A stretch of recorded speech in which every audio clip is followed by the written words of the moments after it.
Chapitre 8. La fuite de la grosse dame. En très peu de temps, la défense contre les forces du mal était devenue le cours préféré de la plupart des élèves. Seul Drago Malfoy et sa bande de serpentards trouvaient matière à critiquer le professeur Lupin. « Regardez dans quel état sont ses vêtements », disait Malfoy à voix basse mais suffisamment fort pour se faire entendre lorsque Lupin passait devant lui. « Il s'habille comme notre vieil elfe de maison. » Mais personne d'autre ne s'intéressait à l'état d'usure des robes du professeur Lupin. Les cours suivants se révélèrent tout aussi intéressants que le premier. Après les épouvantards, ils étudièrent les chapeaux rouges, d'horribles petites créatures semblables à des gobelins qui s'embusquaient dans tous les lieux où le sang avait coulé, les cachots des châteaux ou les champs de bataille désertés, attendant l'occasion d'assommer quiconque s'y perdrait. Des chapeaux rouges, ils passèrent aux capaces, de monstrueux habitants des eaux qui ressemblaient à des singes couverts d'écailles avec des mains palmées, avides d'étrangler les imprudents qui s'aventuraient dans leur mare. Harry aurait bien aimé prendre autant de plaisir à suivre l'enseignement des autres professeurs. Ce n'était pas le cas avec Rogue, qui se montrait particulièrement hargneux ces temps-ci, et tout le monde savait pourquoi. L'histoire de l'épouvantard qui avait pris l'aspect de Rogue affublé des vêtements de la grand-mère de Neville s'était répandue dans toute l'école comme une traînée de poudre, mais Rogue n'avait pas goûté la plaisanterie. Chaque fois que quelqu'un prononçait le nom du professeur Lupin, ses yeux lançaient des éclairs menaçants, et jamais il ne s'était autant acharné sur Neville. Harry appréhendait également les heures passées dans l'atmosphère étouffante de la tour où officiait le professeur Trelawney. Il en avait assez de déchiffrer la signification de formes bizarres ou de symboles divers en essayant de rester indifférent au regard embué de larmes que lui lançait le professeur Trelawney de ses yeux énormes. Bien qu'elle fût considérée par les autres élèves avec un respect qui confinait à la vénération, il n'arrivait pas à éprouver la moindre affection pour elle. Parvati Patil et Lavande Brown avaient pris l'habitude de passer l'heure du déjeuner en compagnie du professeur Trelawney dans sa petite pièce du sommet de la tour nord, d'où elle revenait en arborant l'air supérieur de ceux qui sont convaincus de savoir des choses que les autres ignoreront toujours. Elles avaient aussi la manie de parler à Harry à voix basse comme s'il était sur son lit de mort. Personne n'aimait beaucoup le cours de soins aux créatures magiques qui était devenu très ennuyeux après l'épisode mouvementé du premier jour. Hagrid semblait avoir perdu confiance en lui. Les élèves passaient désormais tous les cours à s'occuper de Veracras, qui comptait parmi les créatures les plus assommantes qu'on puisse imaginer. « Qui donc peut bien s'intéresser à des animaux pareils ?» dit Ron, après avoir passé encore une heure à enfoncer de la laitue hachée dans le gosier gluant de quelques Veracras. Au début du mois d'octobre, cependant, Harry eut enfin un sujet de satisfaction. La saison de Quidditch approchait et Olivier Dubois, le capitaine de l'équipe de Gryffondor, convoqua les joueurs un jeudi soir pour préparer leur nouvelle stratégie. Il y avait 7 joueurs dans une équipe de Quidditch, 3 poursuiveurs chargés de marquer des buts en faisant passer le soifle, une balle rouge de la taille d'un ballon de football, à travers un des anneaux fixés au sommet de poteaux de 15 mètres de hauteur, plantés à chaque extrémité du terrain. 2 batteurs, équipés de grosses battes, avaient pour tâche d'éloigner les cognards, 2 lourdes balles noires qui attaquaient violemment les joueurs, un gardien qui défendait les buts et un attrapeur qui devait attraper le vif d'or, une balle minuscule et pourvue d'ailes de la taille d'une noix. L'attrapeur qui parvenait à s'en saisir mettait fin au match et faisait gagner à son équipe 150 points supplémentaires. Olivier Dubois, un garçon de 17 ans à la silhouette massive, était en 7e et dernière année d'études à Poudlard. Il y avait quelque chose de désespéré dans le son de sa voix lorsqu'il s'adressa aux 6 autres joueurs de l'équipe dans les vestiaires glacés du terrain de Quidditch. « Cette fois, c'est notre dernière chance. Dernière chance de remporter la coupe de Quidditch, leur dit-il en faisant les 100 pas devant eux. Je quitte définitivement l'école à la fin de l'année. Je n'aurai donc plus jamais d'autres occasions. Il y a maintenant 7 ans que Gryffondor n'a plus gagné la coupe. Nous avons eu toute la malchance du monde. Des blessures, l'annulation du tournoi l'année dernière. Dubois s'interrompit comme si ses souvenirs lui serraient encore la gorge. Mais nous savons aussi que nous sommes indiscutablement la meilleure équipe de l'école, reprit-il en tapant du poing dans la paume de sa main, une lueur un peu folle dans le regard. Nous avons 3 superbes poursuiveurs. Dubois montra Alicia Spinett, Angelina Johnson et Katy Bell. Nous avons 2 batteurs imbattables. « Arrête, Olivier, tu vas nous faire rougir !» répondirent en chœur Fred et George Weasley. « Et nous avons un attrapeur qui nous fait toujours gagner !» continua Dubois en regardant Harry avec orgueil. « Et puis, il y a moi !» ajouta-t-il après un instant de réflexion. Toi aussi, tu es très bon, dit George. Remarquable gardien, approuva Fred. La coupe de Quidditch aurait dû porter notre nom ces 2 dernières années, poursuivit Dubois en recommençant à faire les 100 pas. Dès que Harry a rejoint notre équipe, j'ai pensé que ce serait dans la poche, mais le fait est que nous n'avons pas gagné et que c'est notre dernière chance cette année d'y graver enfin le nom de notre équipe. Dubois avait l'air si accablé que même Fred et George semblaient compatir. Olivier, cette année ce sera la bonne, dit Fred. On y arrivera, Olivier, assura Angelina. C'est sûr et certain, ajouta Harry. Décidé à vaincre, l'équipe commença les séances d'entraînement 3 soirs par semaine. Les jours raccourcissaient, le temps devenait plus froid et plus humide, mais ni la boue, ni la pluie, ni le vent ne pouvaient décourager Harry. Il voyait déjà l'énorme coupe d'argent couronner leurs efforts. Un soir, après l'entraînement, Harry retourna dans la tour de Gryffondor, glacé et courbattu, mais content du travail de l'équipe. Lorsqu'il entra dans la salle commune, il trouva ses camarades en proie à une agitation fébrile. « Qu'est-ce qui se passe ?» demanda-t-il à Ron et à Hermione, qui étaient assis auprès du feu, dans 2 des meilleurs fauteuils, et s'appliquaient à dessiner une carte du ciel. « Premier week-end après Hollard », répondit Ron en montrant une note d'information épinglée au tableau d'affichage. « Fin octobre. Pour Halloween. »« Parfait, » dit Fred, qui était entré dans la salle derrière Harry. « Il faut que j'aille faire un tour chez Zonko, je n'ai presque plus de boules puantes. » Harry se laissa tomber dans un fauteuil à côté de Ron, son allégresse quelque peu refroidie. Hermione semblait lire dans ses pensées. « Harry, je suis sûre que toi aussi tu pourras y aller la fois d'après, » dit-elle. « Ils vont sûrement attraper Black bientôt, il a déjà été repéré. Black n'est pas assez idiot pour tenter quelque chose après Hollard, » dit Ron. « Demande à McGonagall si tu peux y aller tout de suite. Sinon, tu risques d'attendre encore longtemps. »« Ron !» s'indigna Hermione. « Harry doit rester à l'intérieur de l'école. Il ne va quand même pas être le seul à ne pas venir, » dit Ron. « Demande à McGonagall, Harry. »« Oui, je crois que c'est ce que je vais faire, » dit Harry d'un ton décidé. Hermione ouvrit la bouche pour lui répondre, mais au même moment, Patenron lui sauta sur les genoux. Il tenait dans sa gueule une grosse araignée morte. « Est-ce qu'il faut vraiment qu'il vienne manger ça sous notre nez ?» dit Ron avec une grimace. « Bravo, Patenron, » dit Hermione. « Tu l'as attrapé tout seul ?» Patenron mastiqua lentement l'araignée, ses yeux jaunes fixés sur Ron d'un air insolent. « Arrange-toi simplement pour qu'il reste sur tes genoux, » dit Ron d'un ton grincheux en se penchant à nouveau sur sa carte du ciel. « Croutard dort dans mon sac. » Harry bâilla. Il avait très envie de se coucher, mais il avait sa propre carte du ciel à dessiner. Il prit son sac, en sortit un parchemin, de l'encre et une plume, puis se mit au travail. « Tu peux copier la mienne, si tu veux, » proposa Ron. Il inscrivit le nom de sa dernière étoile en l'agrémentant d'une fioriture et poussa la carte vers Harry. Hermione, qui n'aimait pas que l'on copie, pinça les lèvres, mais s'abstint de tout commentaire. Patenron continuait de fixer Ron. Le bout de sa grosse queue touffue remuait régulièrement. Soudain, sans le moindre avertissement, il fit un bond en avant. « Attention !» s'écria Ron, en saisissant son sac au moment où Patenron s'y agrippait de toutes ses griffes et commençait à le déchirer. « Va-t'en, stupide animal !» Ron essaya d'arracher le sac des pattes du chat, mais Patenron s'y cramponnait de toutes ses forces en crachant et en déchirant le tissu. « Ron, arrête, tu vas lui faire mal !» s'exclama Hermione. Tous les regards étaient braqués sur eux à présent. Ron secoua frénétiquement le sac sans réussir à faire lâcher prise au chat et Croutard s'échappa d'un bond. « Attrape ce chat !» hurla Ron, tandis que Patenron se lançait à la poursuite du rat terrifié. George Weasley plongea sur Patenron, mais le manqua. Croutard se faufila entre les pieds des élèves et courut se réfugier sous une commode, suivi par le chat qui s'arrêta dans une glissade et essaya de l'attraper en donnant de grands coups de patte sous le meuble. Ron et Hermione se précipitèrent. Hermione attrapa Patenron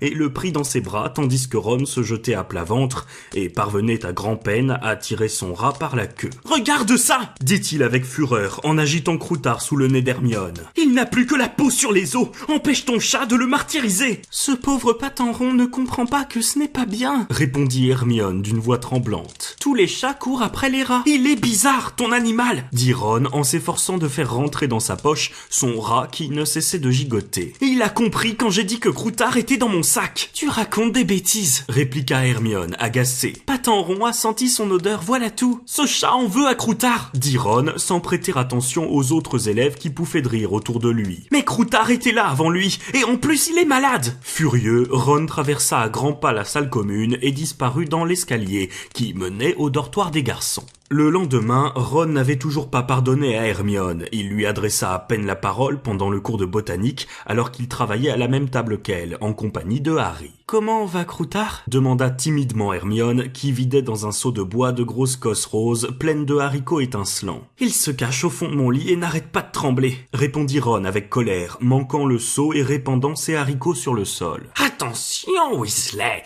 attention !» s'écria le professeur Chourave, tandis que les haricots germaient brusquement sous leurs yeux. Ils avaient ensuite un cours de métamorphose et Harry rejoignit la file des élèves qui attendaient devant la salle. Bien décidé à demander au professeur McGonagall l'autorisation d'aller à Préolard avec les autres, il songeait aux meilleurs arguments pour la convaincre lorsque ses réflexions furent interrompues par des éclats de voix. Lavande Brown pleurait. Parvati avait passé un bras autour de ses épaules et expliqué quelque chose à Seamus Finnegan et à Dean Thomas, qui avaient la mine grave. « Qu'est-ce qui se passe, Lavande ?» demanda Hermione d'une voix inquiète en s'approchant avec Ron et Harry. « Elle a reçu une lettre de ses parents ce matin, » murmura Parvati. « Son lapin est mort, il a été tué par un renard. Oh, pauvre Lavande, » dit Hermione. « J'aurais dû m'en douter, » sanglota Lavande d'un air tragique. « Tu sais quel jour on est aujourd'hui ? Le 16 octobre. Tu te souviens de ce qu'a dit le professeur Trelawney ? Ce que vous redoutez tant se produira le vendredi 16 octobre. Elle avait raison. » Toute la classe s'était rassemblée autour de Lavande. Seamus hochait la tête d'un air sérieux. Hermione hésita, puis dit « Tu avais peur que ton lapin se fasse tuer par un renard ? » « Pas nécessairement par un renard, mais j'avais peur qu'il meure, c'est évident. »« Ah bon ? Il était vieux, ton lapin ?» demanda Hermione. « Non, » sanglota Lavande. « C'était encore un bébé. »« Mais alors, pourquoi craignais-tu qu'il meure ?» Parvati, qui tenait Lavande par l'épaule pour essayer de la réconforter, lança un regard féroce à Hermione. « Il faut être logique, » reprit Hermione en s'adressant aux autres élèves. « D'abord, le lapin n'est pas mort aujourd'hui, elle a simplement reçu la lettre aujourd'hui, et elle ne s'attendait pas du tout à sa mort puisque la nouvelle a été un choc pour elle. Ne fais pas attention à ce qu'elle dit, Lavande, lança Ron. Elle se fiche complètement des animaux des autres. » À cet instant, le professeur McGonagall apparut et ouvrit la porte. Hermione et Ron entrèrent dans la salle en se lançant des regards assassins et s'assirent de part et d'autre de Harry sans s'adresser la parole. Lorsque la cloche sonna à la fin du cours, Harry ne savait toujours pas ce qu'il allait dire au professeur McGonagall, mais ce fut elle qui parla la première de Préolard. « Un instant, » dit-elle alors que les élèves s'apprêtaient à partir. « Si vous voulez aller à Préolard, vous devrez me donner vos autorisations de sortie avant Halloween. Sans autorisation, pas question de visiter le village, alors n'oubliez surtout pas. » Neville leva la main. « Professeur, je crois que j'ai oublié, » dit-il. « Votre grand-mère me l'a envoyé directement long du bas, » l'interrompit le professeur McGonagall. « Elle a estimé que c'était plus sûr. Voilà, vous pouvez partir maintenant. »« Vas-y, c'est le moment de lui demander. » chuchota Ron à Harry. « Non, il ne faut pas, » commença Hermione. « Vas-y, Harry, » insista Ron. Harry attendit que les autres élèves soient sortis, puis, un peu nerveux, s'approcha du professeur McGonagall. « Qu'est-ce qu'il y a, Potter ?» Harry prit une profonde inspiration. « Professeur, mon oncle et ma tante ont oublié de signer mon autorisation, » dit-il. Le professeur McGonagall le regarda par-dessus ses lunettes carrées sans rien répondre. « Alors, je me demandais s'il serait possible... Je veux dire... Est-ce que je pourrais quand même aller à Préolard ?» Le professeur McGonagall ramassa les papiers posés sur son bureau. « J'ai bien peur que non, Potter, » déclara-t-elle. « Vous avez entendu ce que j'ai dit, pas d'autorisation, pas de sortie, c'est le règlement. »« Mais professeur, mon oncle et ma tante sont des moldus, ils ne comprennent pas très bien ce qui se passe à Poudlard, les formulaires et tout ça, » dit Harry, encouragé par Ron qui hochait vigoureusement la tête. « Si vous vouliez bien me donner votre permission, eh bien, je ne vous la donne pas, » trancha le professeur McGonagall en rangeant ses papiers dans un tiroir. « Le formulaire dit clairement que la signature des parents ou du responsable est absolument nécessaire. » Son visage eut alors une étrange expression qui ressemblait à de la pitié. « Je suis désolée, Potter, » reprit-elle, « mais c'est mon dernier mot. Vous feriez bien de partir maintenant, si vous ne voulez pas arriver en retard au cours suivant. » Il n'y avait plus rien à faire. Ron traita le professeur McGonagall de toutes sortes de noms qui indignèrent Hermione. Hermione, elle, semblait penser que tout était pour le mieux, ce qui augmenta la fureur de Ron. Quant à Harry, il dut subir en silence les conversations enthousiastes de ses camarades qui faisaient toutes sortes de projets pour leur première visite de Préolard. « Il y aura quand même le banquet de Halloween, dit Ron pour essayer de lui remonter le moral. Oui, dit sombrement Harry. Quelle joie! Le grand dîner qui célébrait Halloween était toujours délicieux, mais il lui aurait paru encore meilleur s'il avait pu passer la journée au village avec les autres. Rien de ce que purent dire ses camarades ne parvint à le consoler d'être privé de sortie. Dean Thomas, qui était habile à se servir d'une plume, avait proposé d'imiter la signature de l'oncle Vernon au bas du formulaire, mais comme Harry avait déjà dit au professeur McGonagall qu'il n'avait pas obtenu son autorisation, c'était impossible. Ron suggéra sans grande conviction d'utiliser la cape d'invisibilité, mais Hermione objecta que Dumbledore les avait mis en garde contre la faculté des détraqueurs de la déceler, et lorsque Percy essaya de consoler Harry, il ne parvint qu'à rendre sa déception plus cruelle encore. « On fait toute une histoire avec Préolard, dit-il d'un ton grave. Mais je te garantis que c'est beaucoup moins bien qu'on ne le raconte. D'accord, la confiserie est plutôt sympathique, mais le magasin de farce et attrape de Zonko est très dangereux. Et il y a aussi la cabane hurlante qui vaut la peine d'être vue, mais à part ça, tu ne manques pas grand-chose, Harry, crois-moi. » Le jour de Halloween, Harry se sentait complètement démoralisé lorsqu'il descendit prendre son petit déjeuner, bien qu'il fît de son mieux pour ne rien laisser paraître. « On va te ramener plein de bonnes choses de chez Onédux, » dit Hermione qui paraissait désolée pour lui. « Ouais, plein, » dit Ron. Hermione et lui avaient fini par oublier leur querelle, effacée par leur compassion pour Harry. « Ne vous inquiétez pas pour moi, » dit Harry d'un ton qu'il essayait de rendre désinvolte. « Je vous retrouverai au banquet, amusez-vous bien. » Il les accompagna dans le hall d'entrée où Rusard, posté à la porte, vérifiait que les élèves qui sortaient correspondaient bien à ceux figurant sur sa liste. « Tu restes ici, Potter !» cria Malfoy qui se trouvait dans la file avec Crabbe et Goyle. « Tu as peur de passer devant les détraqueurs ?» Harry ne lui prêta aucune attention. Il monta l'escalier de marbre et retourna à la tour de Gryffondor en parcourant seul les couloirs déserts. « Le mot de passe ?» demanda la grosse dame qui somnolait. « Fortuna, Major. » répondit Harry d'une voix morne. Le portrait pivota et Harry franchit l'ouverture qui permettait d'accéder à la salle commune, remplie d'élèves de première et deuxième année, mais aussi d'élèves plus anciens qui avaient si souvent visité Préolard que le village avait perdu tout attrait à leurs yeux. « Hey Harry! Salut Harry !» C'était Colin Creevy, un élève de deuxième année qui avait une véritable vénération pour Harry et ne perdait jamais une occasion de lui parler. « Tu ne vas pas à Préolard, Harry? Comment ça se fait? Viens t'asseoir avec nous si tu veux. »« Non, merci. » Merci, Colin, dit Harry, qui ne se sentait pas d'humeur à s'installer au milieu d'un groupe d'admirateurs dont tous les regards seraient braqués sur sa cicatrice. Je dois aller à la bibliothèque, j'ai du travail à faire. Désormais, il n'avait plus d'autre choix que de ressortir de la salle. C'était bien la peine de me réveiller, dit la grosse dame d'un ton grincheux en le regardant s'éloigner dans le couloir. Harry prit tristement la direction de la bibliothèque, mais parvenu à mi-chemin, il changea d'avis. Il n'avait pas envie de travailler et fit volte-face. Il se retrouva alors nez à nez avec Rusard, qui avait fini de vérifier les autorisations de sortie. « Qu'est-ce que vous faites là ?» demanda Rusard d'un air soupçonneux. « Rien, » répondit Harry, ce qui était parfaitement vrai. « Rien !» aboya Rusard, les joues frémissantes. « Et vous imaginez que je vais croire ça? Vous rôdez tout seul dans les couloirs, maintenant. Pourquoi n'êtes-vous pas allé à Préolard acheter des farces et attrapes en compagnie de votre bande de petits voyous ?» Harry haussa les épaules. « Retournez donc dans votre salle commune !»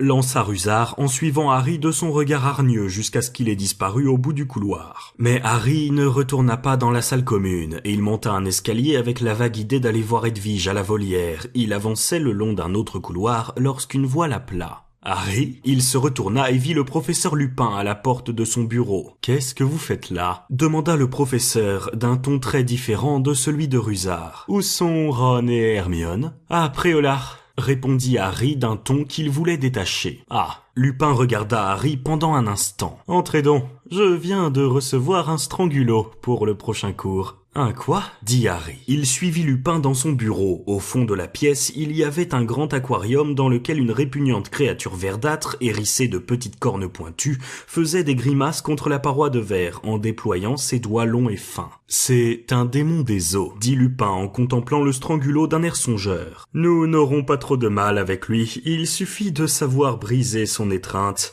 Vous avez vu ses doigts extrêmement longs, ils sont puissants. » Mais fragile. Le strangulo montra ses dents, puis alla se réfugier sous un enchevêtrement d'herbe aquatique. Une tasse de thé, proposa Lupin en cherchant sa bouilloire des yeux. J'étais sur le point de m'en faire. Je veux bien, répondit Harry un peu gêné. Lupin tapota sa bouilloire avec sa baguette magique et un jet de vapeur jaillit aussitôt du bec verseur. Asseyez-vous, dit Lupin qui souleva le couvercle d'une boîte en fer poussiéreuse. Je n'ai malheureusement que des sachets, mais je crois que vous commencez à en avoir assez des feuilles de thé.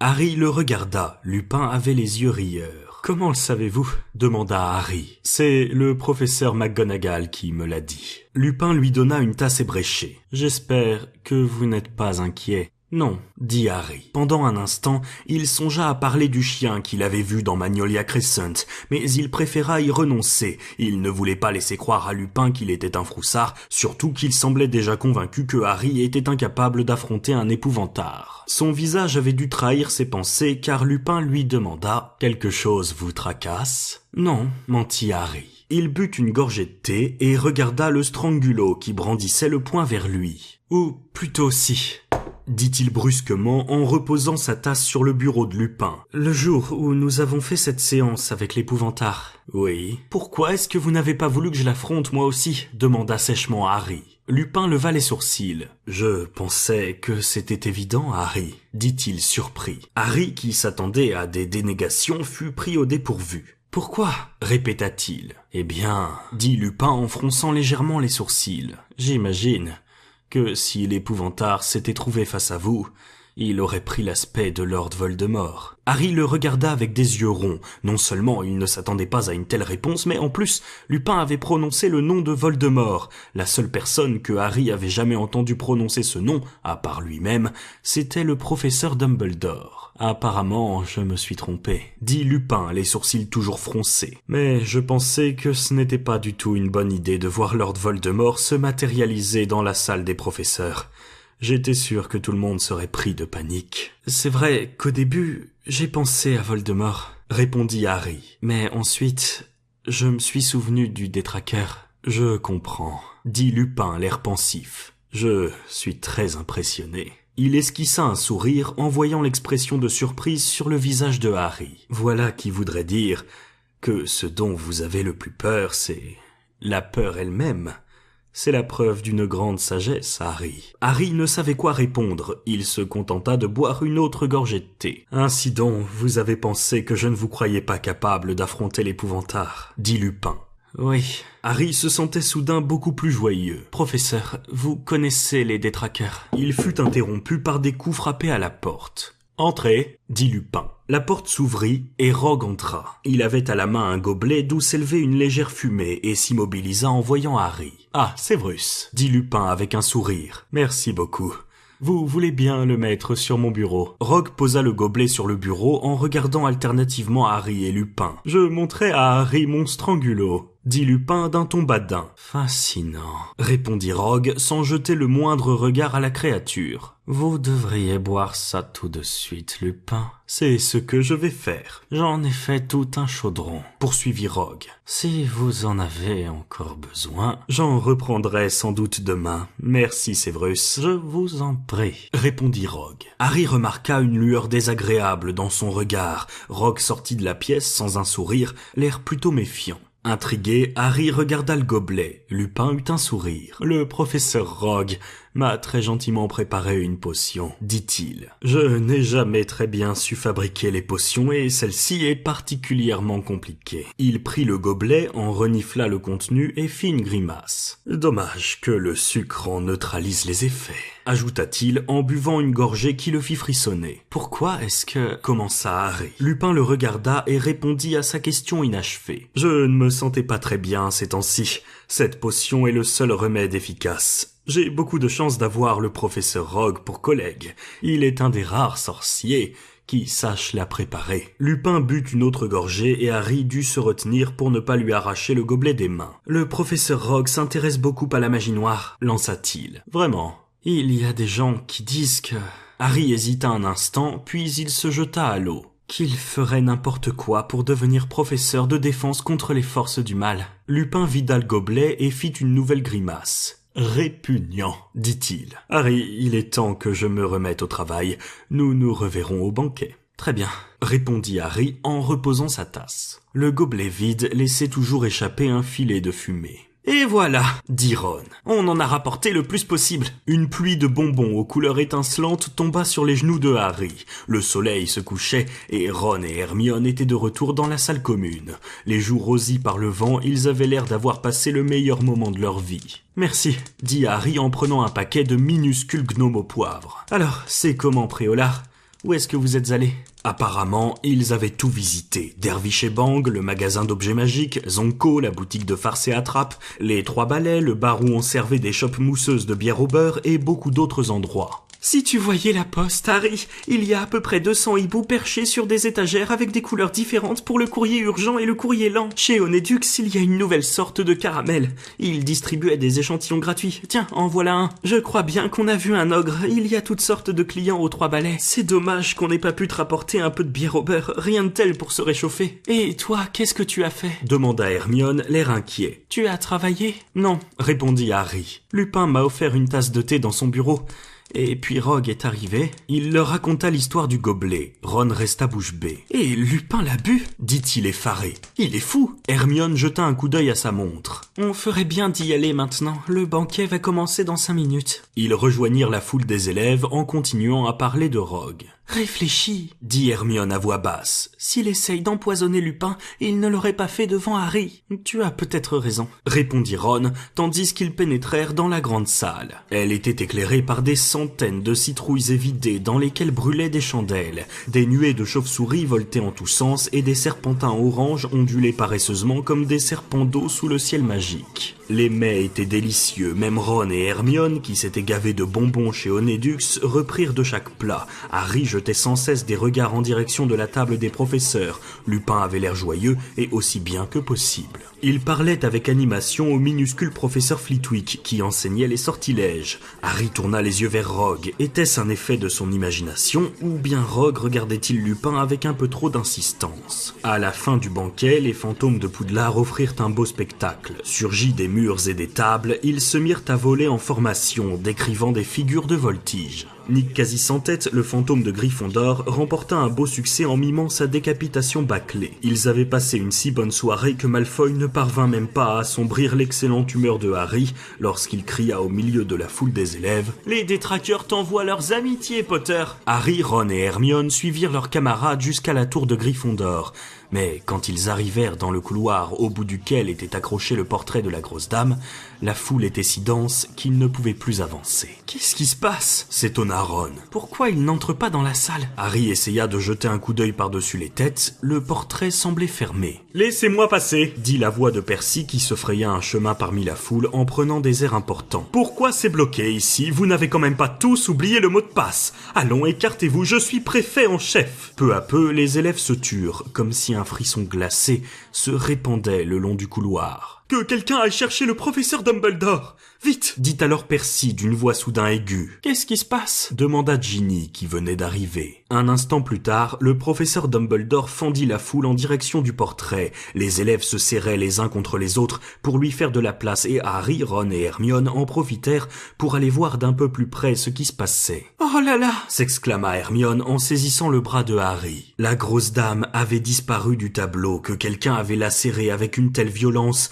que des lambeaux de toile jonchaient le sol. Des morceaux entiers du tableau avaient été arrachés. Dumbledore jeta un rapide coup d'œil à la toile détruite et se tourna, le regard sombre, vers les professeurs McGonagall, Lupin et Rogue qui accouraient. « Il faut absolument la retrouver, » dit Dumbledore. « Professeur McGonagall, s'il vous plaît, allez tout de suite prévenir Usard et dites-lui de chercher la grosse dame dans toutes les peintures du château. »« Vous aurez de la chance si vous la trouvez !» lança une petite voix criarde. C'était Peeves, l'esprit frappeur, qui flottait dans les airs au-dessus de la foule et semblait enchanté, comme chaque fois qu'il était témoin d'un quelconque malheur. « Qu'est-ce que ça veut dire, Peeves ?» interrogea Dumbledore d'une voix calme. Le sourire de Peeves s'effaça. Il n'osait pas se moquer de Dumbledore et s'adressa à lui d'un ton mielleux, tout aussi insupportable que son caquettement habituel. « Elle a honte !» honte, monsieur le grand directeur. Elle ne veut pas qu'on la voie.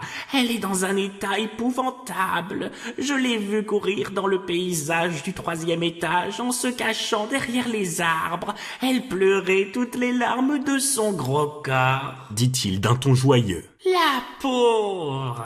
ajouta-t-il sans grande conviction. « Elle a dit qui a fait ça ?» demanda Dumbledore. « Oh oui, monsieur le chef des professeurs !» répondit Peeves avec l'expression de quelqu'un qui s'apprête à jeter une grosse bombe. « Il est devenu fou furieux quand elle a refusé de le laisser entrer. » Peeves fit une cabriole et sourit à Dumbledore en le regardant entre ses propres jambes. Puis, après un instant de silence, il ajouta « Quel sale caractère il a, ce Sirius Black !»